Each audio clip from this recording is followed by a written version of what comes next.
Welcome to the Selling Show, where we unpack, repack, and break down exactly how top experts sell their ideas, their value, and their services. This is your host, David Newman, and you are in the right place if you want better clients, bigger deals, and higher fees.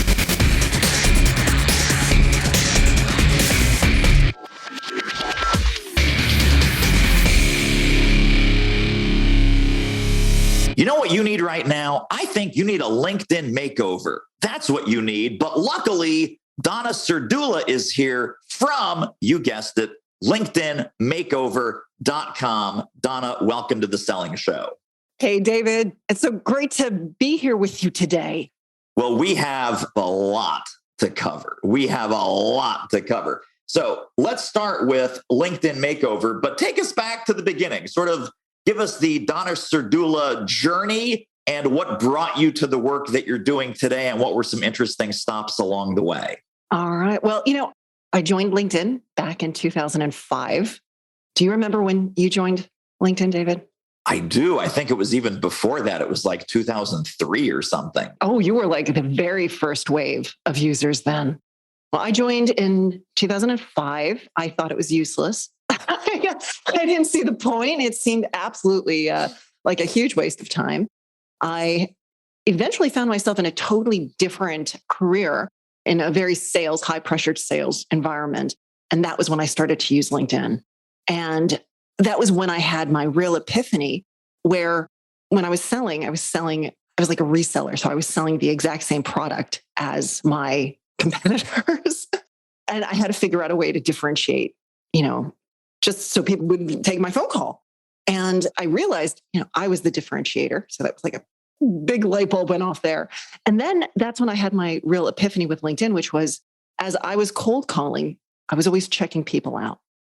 And it then made me the one day I realized, oh my goodness, maybe they're checking me out. And what did they see? What they were seeing was my old, out-of-date, dry, boring, dull resume that didn't set me apart, didn't tell my story. And I realized this is a lost opportunity. So back then, and no one was thinking like this. No one was doing this. If you talk to LinkedIn, they were telling you to copy and paste your resume and be done with it. I knew in my heart, that was wrong.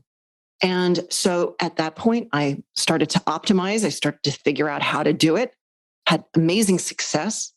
And then in 2009, I decided I wanted to do this for other people because I realized it's hard to write about yourself. No one wants to write about themselves. And you need help. You need someone to help see your sparkle and your shine. And you also need help understanding the why and the strategy and your target audience. So that's when I set up shop. In 2012, I brought on my first 2 writers. I have 20 writers working with me. We've written over 6,000 LinkedIn profiles for executives and entrepreneurs and professionals from all over the world. I love what I do. I find it to be extremely fulfilling. And we do more than just LinkedIn. We do blogs, we do resumes, we do bios. We're there to really help people as well as companies brand themselves. Wow. Holy smokes. That is quite a story. It's so funny when you said about LinkedIn that, because I think this has flipped today. I looked at my LinkedIn. It was the old, it was the crappy, it was the out of date. I think what most people do now is they will update their LinkedIn first, use that as kind of a test bed, and then they'll update their website and their homepage and their services page, because it's so much easier to update your LinkedIn or even beta test things or split test things, professional headline, your summary, the about section, and so forth.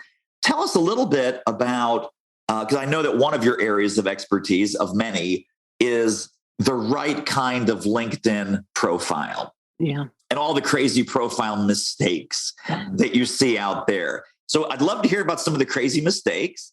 And then when you and the team start to get their hands on a new client's profile, what are the couple of first things that you tell them to improve? So let's start with the mistakes, and then let's start with the easy, quick wins to fix things up if people can. So some of the mistakes, no background graphic, it's sort of like gray and stripy. What a great opportunity for multimedia, for imagery, and it's blank. I don't have to tell you, bad profile pictures. It'll be like, 30 years from now, that'll still be an issue. A headline that is just the default, your title and your current company. This follows you all over LinkedIn. It's the reason why people want to click to learn more about you. And it's just nothing. The summary section oftentimes just has something very dull and boring. It doesn't, have any flavor. That, in my mind, is probably the biggest issue because this is where people go to learn more about you. I think one of the other issues that I see with the summary is entrepreneurs specifically only want to talk about their company. And a person's there to learn more about you because people do business with people. So if that about section is just salesy, talking about the company, you're missing the mark. Totally. And then, you mentioned some of the areas to fix up quickly, but what else should we be thinking about? Because obviously LinkedIn is no longer the copy and paste your resume, like you said back in 2005. And again, it's not necessarily mistakes, missed opportunities with people's LinkedIn profile. What are they not doing that they should be doing? I think the first thing a person needs to do is strategically think to themselves, why am I on LinkedIn? Like, what am I really trying to accomplish? What do I want out of it? What does success look like to me? You need to know that because some people are doing it for job search. Some people are doing it for reputation management. Some are doing it for branding. Some are doing it for prospecting and sales.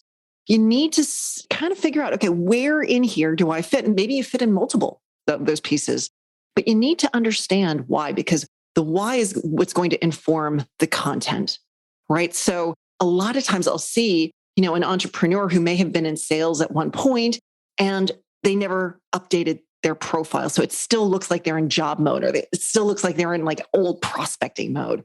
So it's important to keep that, up to date.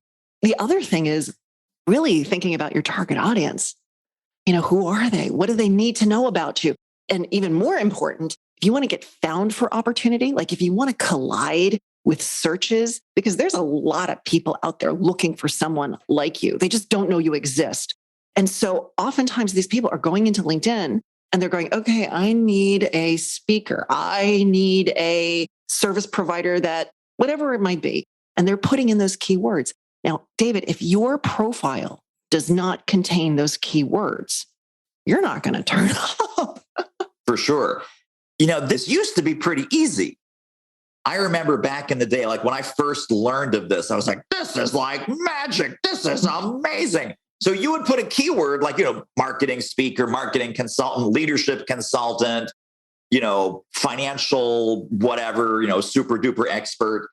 You would put that in, you would hit save, you would do a LinkedIn search, and like, there you are. You just found yourself right away. That's how it used to work. I don't think it's that easy anymore. So tell us how we know if we make some of these changes. Do we know right away if it's working? Do we have to get super niche-y and specific? Or what's your advice on showing up in those searches? Here's the thing with that, David. And even back then, what's changed is this. You can make those changes and you can search all day long, but LinkedIn knows you are searching, right? And they're not going to think of your profile as being the right type of results. So they're never going to serve it to you. And plus, here's the other thing. No two searches or the search results are ever the same. Search results are based upon your network, your specific network, and your network doesn't match anyone else's, right? So when you do a keyword-based search, LinkedIn is saying, okay, who's in his first degree? Who's in his second degree? Who's in his third degree network? They're barely showing you anyone out of your network, all right? But they're showing you those 3 degrees. And then they're saying, okay, the first and second degree are people that are closer to him. So we're going to put them up higher in the search. So what I basically just said to you is you could call your friend and say, hey, can you please do a search and tell me where I fall? But you're only going to find out where you fall for them. Right. You're not going to find someone who's a third degree or maybe, outside of your network. So the only way that you can really, truly gauge if you're doing well on LinkedIn is through profile views and inbound hits. So inbound messages. Yes. Hey, if you're loving this episode as much as I am, pop over to doitmarketing.com/manifesto and get your free 37-page download guide to how to sell smarter, sell more easily, sell more often. That's what we're here to help you with at The Selling Show. Off you go. There's so many hacks, and there's so many, again, hacks, I mean like ethical, legal, not, doesn't violate LinkedIn terms of service. Things that are simple, are at our fingertips, and that we do not do. For example, I've got a friend who happens to be a recruiter. So most recruiters are LinkedIn ninjas, right? They're LinkedIn kung fu artists. But he says, okay, I'm looking for this person. And then I found some search results. I land on someone's profile. And then on the right-hand sidebar, and he said, I never used to see this before. On the right-hand sidebar, it's people who searched for this kind of person also searched for this kind of person. And he found like 80 ideal prospects for him. Mm-hmm. What other tricks like that, or even you can describe in accurate terms what I'm talking about, because I think that was a hot mess. But what is that? And then what are some other easy things that most people overlook? Sure. So let's talk about that. That's the people like this, right? Yes. And it just sits there on the right. You can turn that off, David. You can absolutely, and I advise most of my clients to turn that off. Why offer up your competitors on your profile? Why make it easy? Right. So what you want to do is go into the settings and scroll through. I can't recall exactly what area, but it's very obvious. And it says, turn off people like this. And you just remove that check mark and turn it off. That to me is something that very few people ever discuss, but it's a really good point, David. I'm so glad you brought that up. Now, here's the thing. If maybe you sit in a corporation, maybe you want to be seen as a thought leader, and then there's other thought leaders in there, well, that's something different. That actually would give you credibility. But if you are maybe, in sales, maybe you are an entrepreneur, maybe you're a speaker or a small business owner, and that area of your profile is just chock full of other people who do very similar things to what you do, turn that off. That's on the smart side, right? That's on our side. Hey, I want to turn off my competitors. On the sales side, so when we switch hats and now I'm looking for prospects, let's say I'm looking for principals of accounting firms, right? So if you're the managing partner of an accounting firm and say, oh, look, here's 74 more managing partners of accounting firms. It can be a gold mine from a sales perspective, because like you said, most people do not turn that off. Very few do. The other thing is you can always upgrade to Sales Navigator.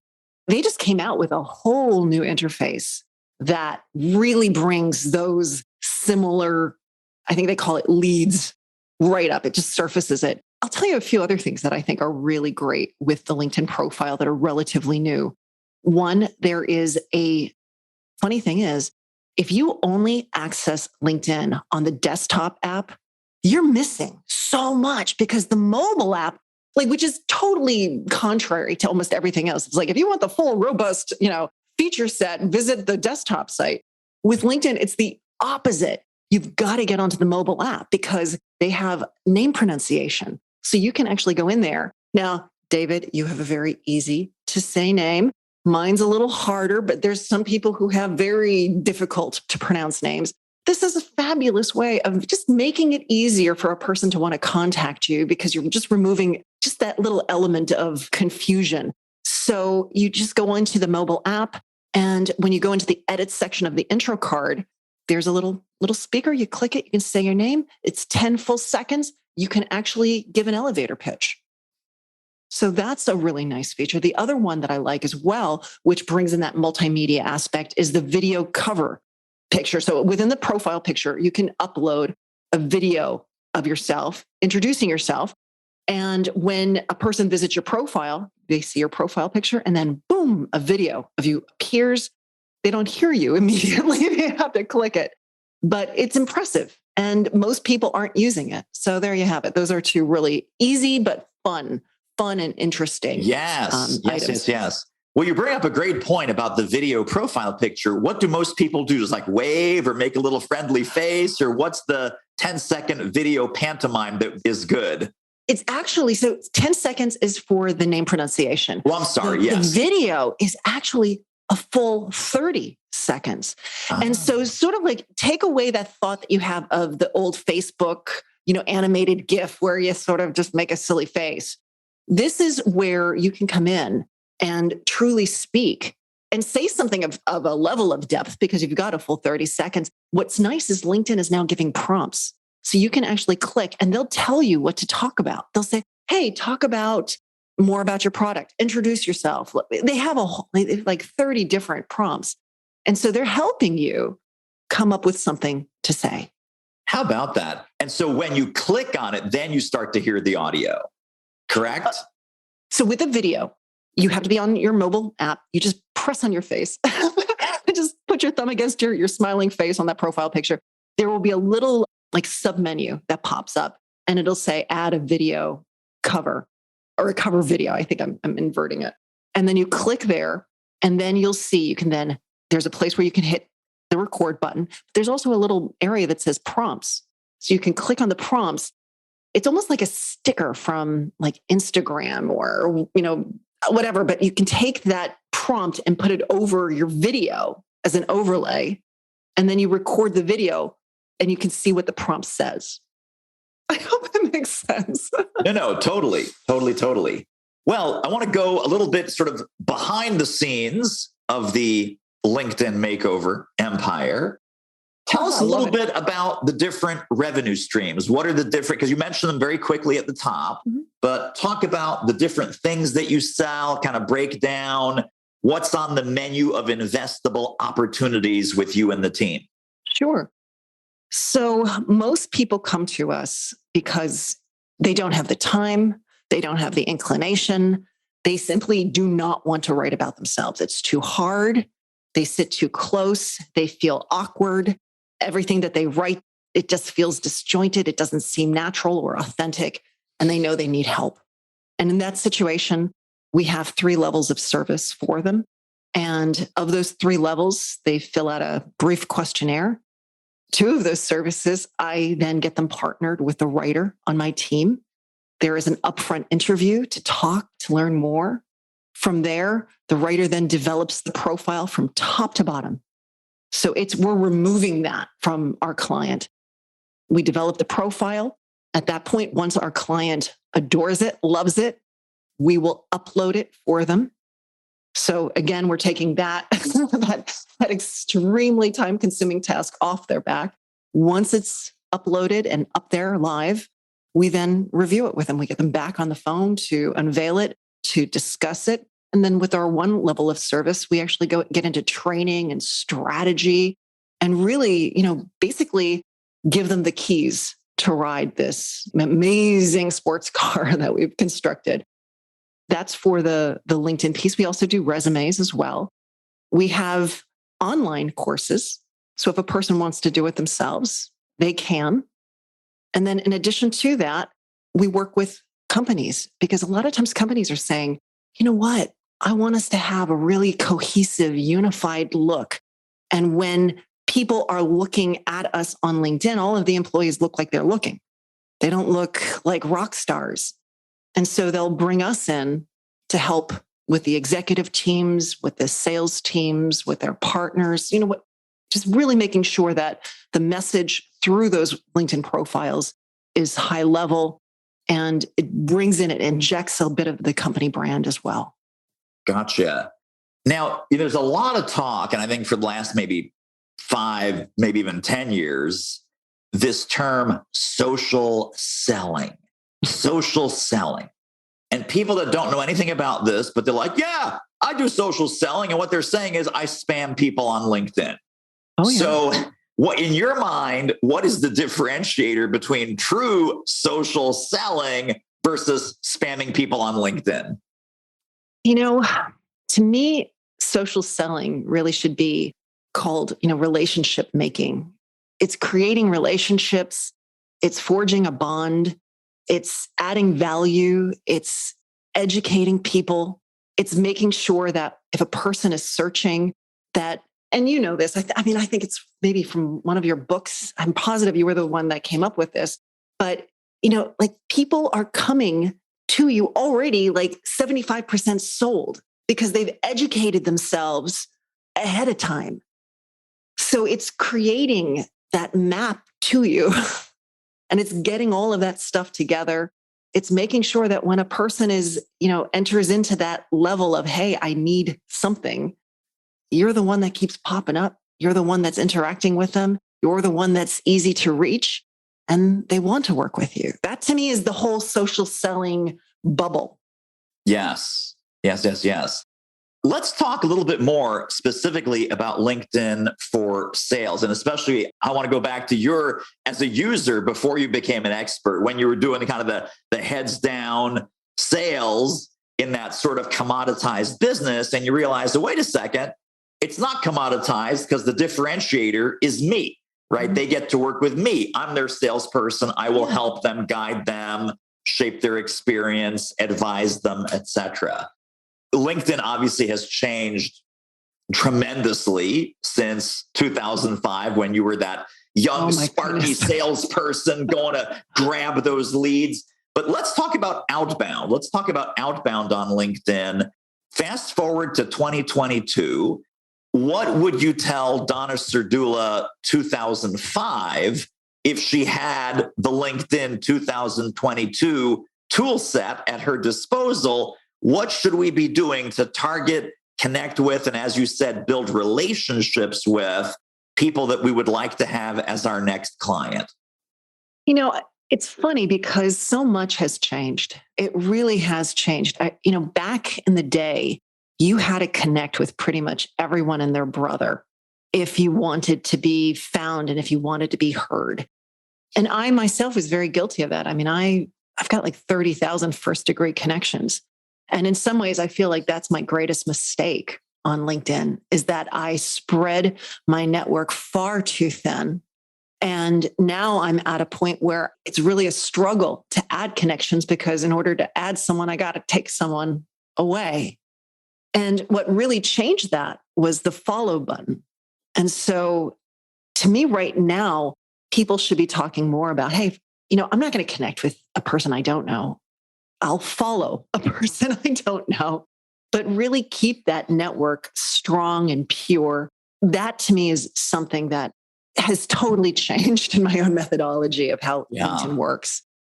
I think the other aspect is when you're on LinkedIn, there's a few levels of foundation. There's the level of just strategy, knowing why you're doing it, always being very clear on that goal. Then it's the optimization of your profile and making sure you look great. At that point, it's having that network that is, again, pure, but strong. Then you have to start relating to people. And in order to relate, it's not a passive network like it used to be. You need to get on there with the idea. So they get on with, I got to sell. I need to find myself some leads. I'm going to prospect. And that's what I want. Turns everybody off. So instead, you've got to change your mindset. And you got to get on there and you got to go, you know what? I'm going to educate. I'm going to add value. I'm going to motivate and inspire, and I'm going to give. And you need to think in terms of how can you create that content that is inspiring and it creates engagement, because that's the big thing with LinkedIn. It's not about quantity anymore. It's about quality. So if you can create good quality content that people want to engage with and comment, you are going to do very, very well. Wait. We're not just going to listen to this episode. There are downloads, there are resources, there are links, there are bonuses waiting for you on this episode's page when you go over to doitmarketing.com/podcast. That's right, doitmarketing.com/podcast. Grab the notes right under this episode. See you over there. I'm going to bring up a controversial issue. I hope this is okay. And I'm sure you have an opinion and some insights on this.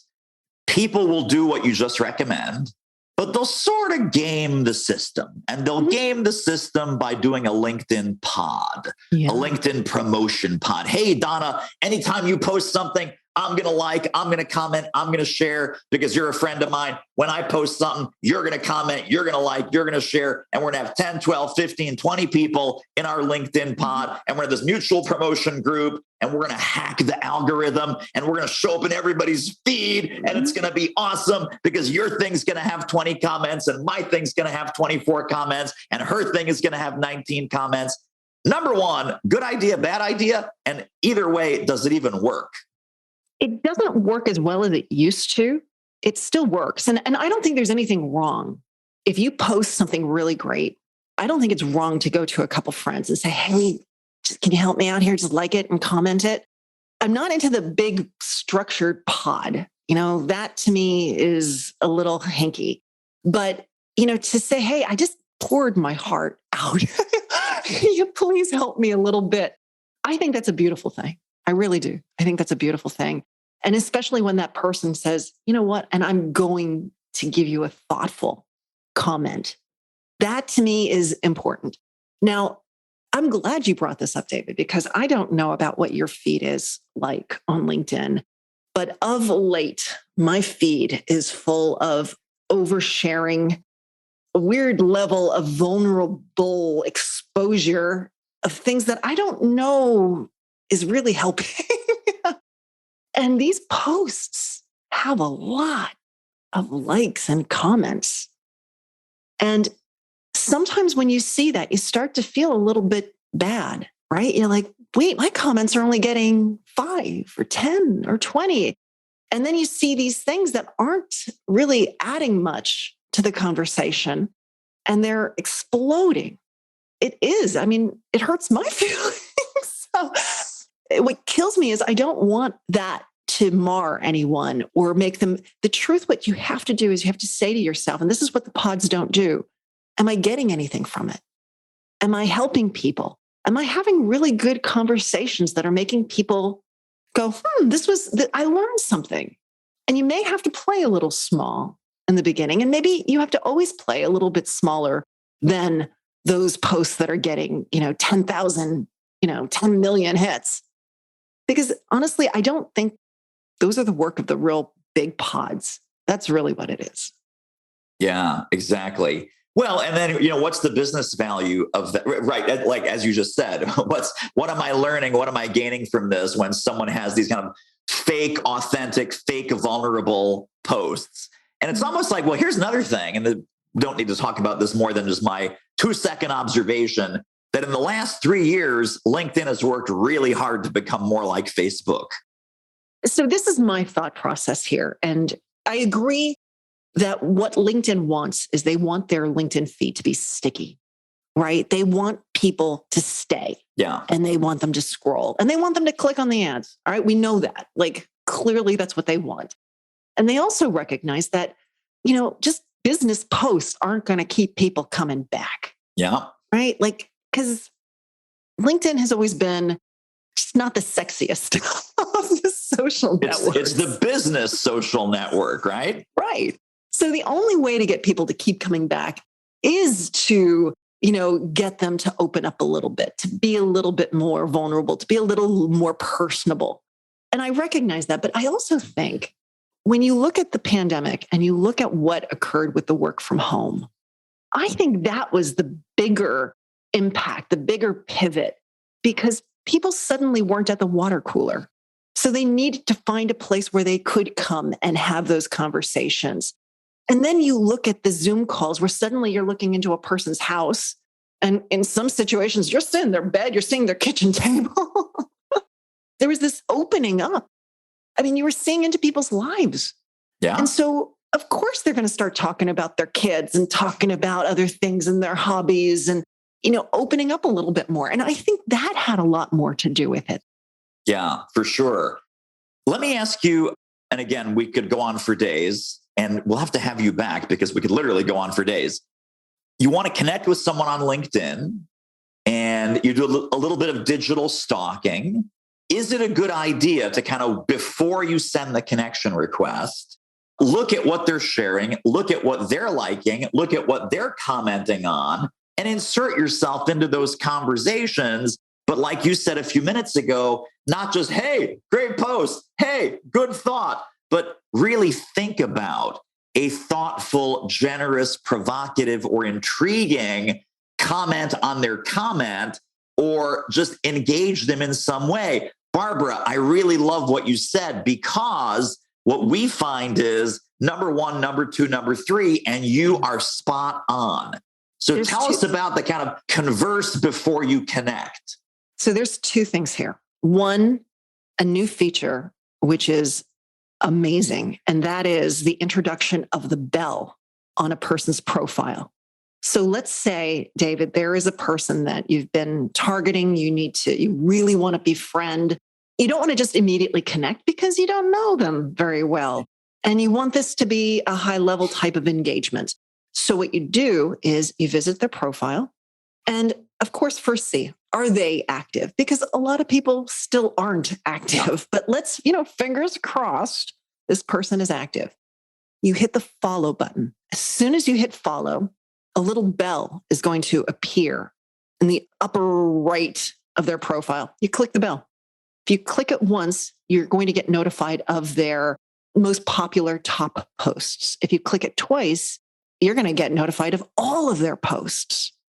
So now you can go about your day. You don't have to stalk this person anymore.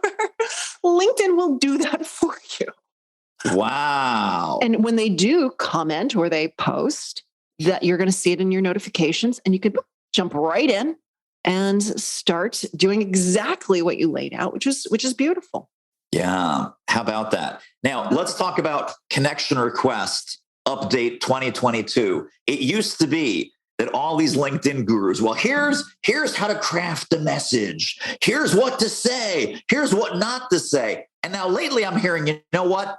No message. Just hit connect. Do not put a message. That gets better response than any kind of message. What have you found among all of your client base? Message, no message, and if message, what kind? So again, at one time, I used to tell you, connect with anybody and their brother, like just connect. And I wasn't necessarily saying go out and like connect and hit the connect button. But if people were, hey, I want to connect with you, accept. It's not going to hurt anything. You can always remove them later. Now, my thought is this. There is a follow button for a reason. So if you're going to connect with a person, you really shouldn't have to put much of a message, because they should know who you are, right? You should be familiar to them. And, oh, it's David Newman. Of course I'm going to connect. I don't need you to say, hey, Donna, do you remember me? We've been friends since, like, right. You don't need that. Now, you do need a connection request if you are stretching a little bit. If you're stretching, and maybe that person doesn't remember you, or maybe you really do want to connect, you have something to offer, which is not a direct sales message. Maybe it's because you are friends of friends. In that situation, of course, put something. But approach this like a normal, everyday, I know we're kind of used to, social distancing, but like just approach it like you would in the real world. That part's not rocket science. Now, from a prospecting standpoint, when we're reaching out to a prospect, are you saying that, you know what, it's not even worth connecting with that prospect? Just follow them, fire up the bell. Or is it worth connecting with prospects? And if so, is that simply because now you can private message them? Is it because now we see some of their more detailed contact info? What are the pros and cons of doing an actual LinkedIn connection request with a prospect? Does the prospect know you? No, this would be a new connection. So the prospect does not know you in any way. You know what, David? There's so many different philosophies out there. And there are some people who can pull that off. And go ahead. And if they don't know you, like you wouldn't just walk up to a person and like you'd have to say something. So again, and put yourself into a real world environment. I think absolutely in that situation, if you're going to do that, in my mind with LinkedIn, as well as in the branding, career branding realm, it's all soft edges. It's all gray. There's no absolutes here. There's no rights. There's no wrongs. I think the real wrong is, are you turning people off? Are you annoying them? Yeah, for sure. Absolutely. Well, as we're wrapping up, I'm going to ask you two final questions. The final question is, where can people get connected and stay connected to more of your genius? But before we get to that, if folks were to take one key concept from our conversation today about their LinkedIn profile, their LinkedIn strategy, how to think about LinkedIn, how to think about social selling, any of what we talked about, what would you hope that big overarching takeaway would be? I would hope that the people listening will say, you know what? I haven't looked at my LinkedIn profile in quite some time. And I bet it's an obituary. It's all the things from a different, chapter, and it's time to update. I would also say, really, spend that time, have fun updating it. If you need help, we are here. And if you need a little bit of a kickstart, I do have my LinkedIn headline generator. It's a free app on my website. And it's a great, great first start to optimizing a profile and seeing really quick results. Because when you have a good, strong, optimized, engaging, attractive headline, you're going to turn up higher in search. You're going to get more hits and you get more opportunities. Yeah, let's tell people where to get that and also how else to connect with you and any other resources, website, Sure. For example, should folks connect with you on LinkedIn. But let's give them everything. And then these will all be in the show notes, folks, right under this episode at thesellingshow.com. But Donna, where else can we send people? Sure. My website, LinkedIn, Makeover.com. That's the best place to go. That's where I've a slew of free tools, so many free tools. It's crazy. Have you ever noticed how some people have like formatted text within their posts on LinkedIn or within their profile? That's a hack. And you can use I have a text formatter, which creates faux text for people to copy and paste into their profile, into their post. Totally free. I don't even have a email like guarding there. And anyone can use it. So LinkedInMakeover.com, and certainly visit my profile and follow me and hit that bell. We have services and we have products. We're here for everybody. Awesome. Donna Serdula, thank you. All the goodies are waiting for you folks at LinkedInMakeover.com.